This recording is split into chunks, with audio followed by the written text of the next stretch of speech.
بسم اللہ الرحمن الرحیم۔ السلام علیکم۔ امام غزالی رحمۃ اللہ علیہ لکھتے ہیں کہ کسی کی پہچان علم سے نہیں ہوتی بلکہ ادب سے ہوتی ہے، کیونکہ علم تو ابلیس کے پاس بھی تھا لیکن وہ ادب سے محروم تھا۔ دو باتیں جو بیوی چھپاتی ہے، جب آپ غصہ کریں گے تو وہ آپ کے آگے نہ نفرت کا اظہار کرتی ہے اور نہ محبت کا، مگر ایسی صورت میں مرد اس کے دل سے اتر جاتا ہے۔ ابن عقیل اپنا واقعہ لکھتے ہیں کہ میں بہت ہی زیادہ غریب آدمی تھا۔ ایک مرتبہ میں نے طواف کرتے ہوئے ایک ہار دیکھا جو بڑا قیمتی تھا۔ میں نے وہ ہار اٹھا لیا۔ میرا دل چاہتا تھا کہ میں اسے چھپا لوں، لیکن میرا ضمیر کہتا تھا ہرگز نہیں، یہ چوری ہے، بلکہ دیانتداری کا تقاضا یہ ہے کہ جس کا یہ ہار ہے اسے میں واپس کر دوں۔ چنانچہ میں نے مطاف میں کھڑے ہو کر اعلان کر دیا کہ اگر کسی کا ہار گم ہوا ہو تو آ کر مجھ سے لے لے۔ کہتے ہیں کہ ایک نابینا آدمی آیا اور کہنے لگا کہ یہ ہار میرا ہے اور میرے تھیلے میں سے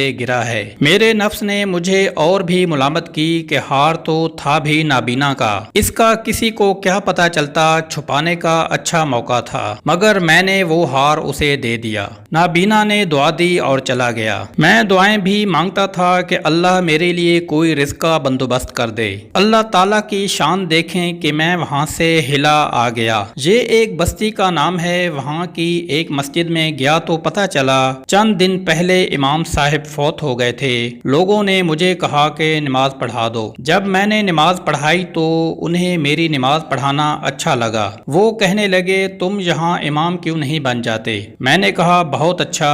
میں نے وہاں امامت کے فرائض سر انجام دینے شروع کر دیے۔ تھوڑے دنوں بعد پتہ چلا کہ جو امام صاحب پہلے فوت ہوئے تھے ان کی ایک جوان بیٹی ہے۔ وہ وصیت کر گئے تھے کہ کسی نیک بندے سے اس کا نکاح کر دینا۔ مقتدی لوگوں نے مجھ سے کہا جی اگر آپ چاہیں تو ہم اس یتیم بچی کا آپ سے نکاح کر دیتے ہیں۔ میں نے کہا جی بہت اچھا۔ چنانچہ انہوں نے اس کا نکاح میرے ساتھ کر دیا۔ شادی کے کچھ عرصہ کے بعد میں نے اپنی بیوی کو دیکھا کہ اس کے گلے میں وہی ہار تھا جو میں نے طواف کے دوران ایک نابینا آدمی کو لوٹایا تھا۔ اسے دیکھ کر میں حیران رہ گیا۔ میں نے پوچھا یہ ہار کس کا ہے؟ اس نے کہا یہ میرے ابو نے مجھے دیا تھا۔ میں نے کہا آپ کے ابو کون تھے؟ اس نے کہا وہ عالم تھے، اسی مسجد میں امام تھے اور نابینا تھے۔ تب مجھے پتا چلا کہ اس کے ابو وہی تھے جن کو میں نے وہ ہار واپس کیا تھا۔ میں نے اس کو بتایا کہ یہ ہار تو میں نے ان کو